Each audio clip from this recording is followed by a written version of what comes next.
I'm good, thank you. How are you? I'm fine. I just ran out in the rain and got like quite wet momentarily. So, but apart from that, I'm good.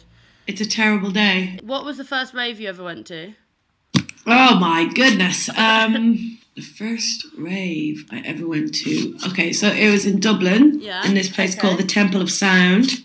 How old were you? The Temple of Sound. I would have been 17. Okay. I mean, I've been to parties and like discos and stuff, but not a proper rave. It was just like proper dance music. I went when I was 17 and I stood on a podium and danced all night and had many epiphanies and came home at 4 a.m. and I remember actually weighing myself the day after I went because I came home and my clothes were so full of sweat and I'd lost something like 3 pounds. I read your article in Vice. So you wrote about how you're sort of sick of being asked the same questions, which is totally understandable because it's quite patronising. And I really liked what you said about how you're always asked what it's like being a mum and also working when like male equivalents aren't asked the same question. Do you think that the problem with women in music is more the actual media's portrayal rather than the industry itself, the way that the media sort of like patronises women? Do you think that that is more of the problem? I think definitely, yeah. I mean, just to clarify, I don't mind getting asked about questions about stuff, especially by women, because I appreciate that.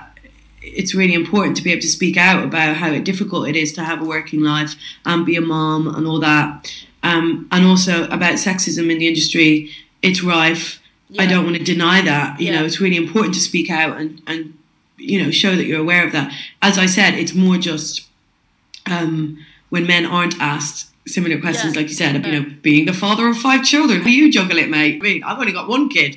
So it's just stuff like that I find frustrating. But I think the media probably have a lot to play in it. And it's the same with every industry, any industry where there is a minority of women, all the sciences, technology, all that. Women aren't going to be represented properly because a lot of men just don't think about how it is to be a woman, how they don't have to, so they don't bother. And until women are up there doing those jobs that are, actually making the conversations, changing the legislations, changing the way things work on a day-to-day basis for average working women, nothing's going to change. Yeah. So we need more women in the top, like making decisions and ruling things, basically. We need female bosses. Elle's got this campaign at the moment called More Women. And I've seen it. Yeah, and that is the whole idea, is that, the more women we have in power, the more women that will get into these positions. So do you think that sort of music or the radio industry has neutralised a bit, since you've been there? Do you think it's gotten better for women? Yeah, I really do. And like, I am a perfect example of someone who I can hand on heart say that I probably wouldn't be doing what I do if it wasn't for having women doing what they did and looking to them and thinking, fuck, they're doing it, so maybe I can. Your Sarah Cox's, your Marianne Hobbs. Like, it didn't occur to me that I could be a specialist radio DJ until I saw other women doing it, which is ludicrous. But sometimes you need to see other people doing it and that you relate to. Do you and Todda T talk about the fact that you are a power couple of DJing? Every night on the pillow. Really? Yeah. Do you say we are Brad and Angelina of Radio 1?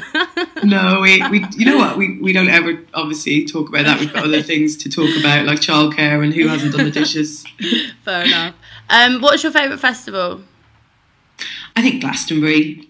It's the one that's kind of closest to my heart, in that I've been there every year for God knows how many years. But it's just the best of the best. I love the whole ethos of it. I love that it's a real family-run festival. It hasn't given in to kind of commercial monsters coming in and try and take it over. It's got heart and spirit, and it's got good intentions, and it's got heritage, and it's just a perfect kind of example of Britishness. I think I love that